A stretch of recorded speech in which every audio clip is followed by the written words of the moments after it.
A large proportion of my home visits are going to places, to people who live in these developments, these estates, and they have had complaints from their neighbours. They've had threatening letters from the Board of Trustees of these places telling them they have to get rid of their dogs. Many years ago, the most high-density living would be found with people who lived in flats. The majority of people lived in houses with a fair-sized garden. I still live in a house with a fair-sized garden. I'm lucky. I have half an acre, 2,000 odd square meters. But there are many people who now have moved into these estates, these developments, tiny gardens, right on top of each other. You can almost hear your neighbor coughing, you're that close.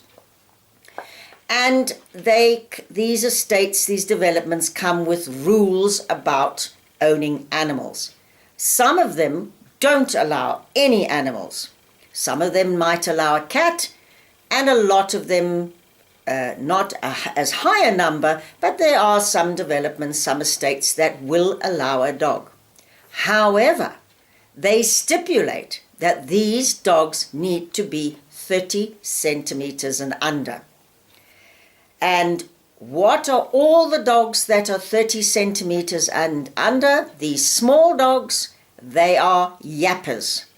And I'm talking about the Yorkies, the Maltese, miniature schnauzers, huge yappers and barkers. All these little dogs are the ones that are allowed in these places, but are the noisiest. So, of course, problems occur. We are now having complaints, and these people are threatened, you leave or you get rid of your dog. And many people are devastated about this idea. If people came to me and they said, what would you suggest for that kind of living? Amazingly enough, I would say the large dogs, the very large dogs, Newfoundlands, St. Bernards, Irish Wolfhounds, large breed dogs, which are generally very lazy.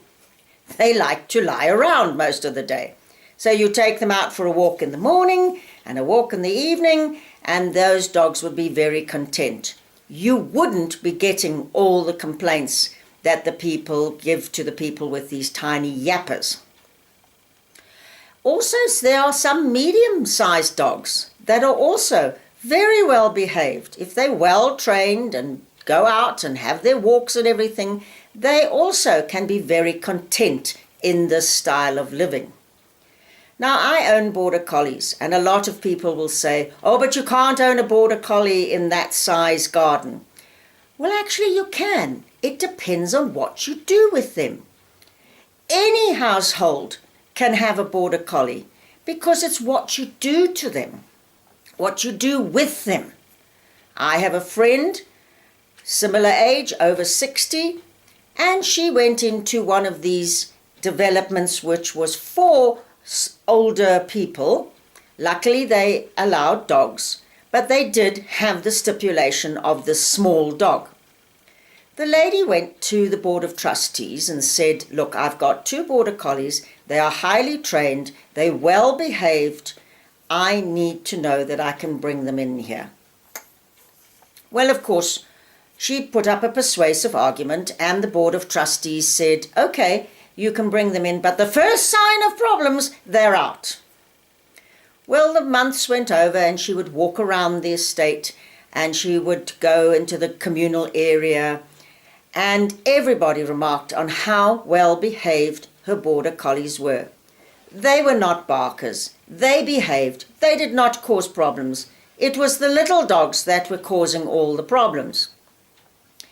It turned out that the Board of Trustees did come to this lady and said to her, your dogs are an absolute pleasure. They may stay as long as you like. You can always have your dogs in this place because they are well behaved and well looked after. And in fact, they asked her to help with a bit of training with some of the other little dogs. But it just proves to you that you cannot make an assumption that all dogs over 30 centimeters are going to be problems. It is a well-known fact that it's the little dogs that cause most of the problems. They give me my income for my living because they're the ones that cause the barking and the complaints. Now, a little thing has arisen where we've got people like this lady where they're bringing their existing dogs into a development, and there's very big rules. No, they may not be over 30 centimeters. But now what about the people who are dependent on those dogs? They have a medical issue. They have a challenge, cerebral palsy, people in wheelchairs, anybody who's got a challenge, and it becomes their therapy dog. Now you're getting people saying, no, they're bigger than 30 centimeters, they may not come into here. How can you tell a person who's got a therapy dog that they are not allowed to bring that dog in? Therapy dogs work in exactly the same way that guide dogs do. Guide dogs are allowed to go places with people, into stores, wherever that person, that blind person is going, they're allowed to bring their guide dogs. Sadly, there are places who don't know that rules and give these blind people a hard time, but luckily people are starting to get the idea that a guide dog can go anywhere. And it's still very new, but it's starting to be that therapy dogs can go into these places. And I really believe that these developments need to get their houses in order and look at the circumstances of why this person has a dog. You cannot say to a person with a therapy dog, a dog that is their whole life, no, you can't have this dog because it's bigger than 30 centimeters. That dog is doing a very good job. And to suddenly say to the person, get rid of your dog, and there has been a case where a child was told to get rid of their dog. Not acceptable, guys, not acceptable. Those dogs are this child's therapy. And to say sorry and send those dogs away to a rescue center, well, I'm just disgusted. That's the only way I can say. When a person has a therapy dog, they need to have that dog with them. And the absolute anxiety and stress that you have put onto a person when you say, get rid of that dog. Callous, uncaring. And I will say it over and over again. These board of trustees need to get their facts right. They need to work out a more workable solution for the ownership of dogs. Sadly, many times these board of trustees, governors, whatever you want to call them, don't like dogs. And boy, do they put that across in what they decide for the rules. You can all work together. You can check out the dog. If it's gone to training, what is its role? Have a look. And if it's bigger than 30 centimeters, there are circumstances and they can be tweaked for that person. I get very, very angry when I see so many older people that are put into these special older retirement villages, retirement places, that are taken, their animals are taken away from them. They are beside themselves. Not fair. Because sometimes having an animal is the only reason to get up in the morning. Get up, feed them, love them. You take that away, how many old people die from this because they've lost their whole life? And it's the same with a therapy dog. A therapy dog is just as important as a guide dog. That therapy dog is doing wonderful work for that person, be it a child, be it an adult. And if that person comes to a board of governors, board of trustees and says, this is my therapy dog, or somebody comes with them and says, this is a therapy dog, don't be so hard and fast and say, no, get rid of the dog. Because it's not always easy for that person to find another place to live.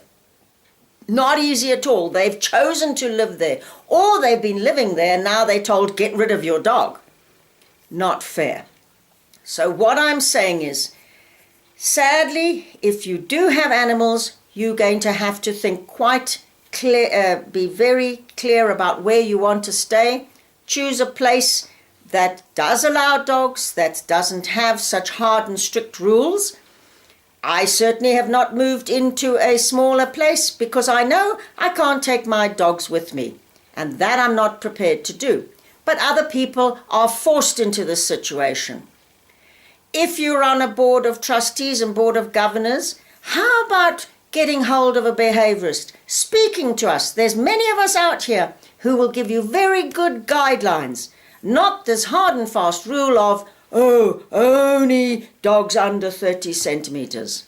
They are the ones that cause all the problems, not the bigger dogs. Yes, maybe a few might, but generally not the bigger ones.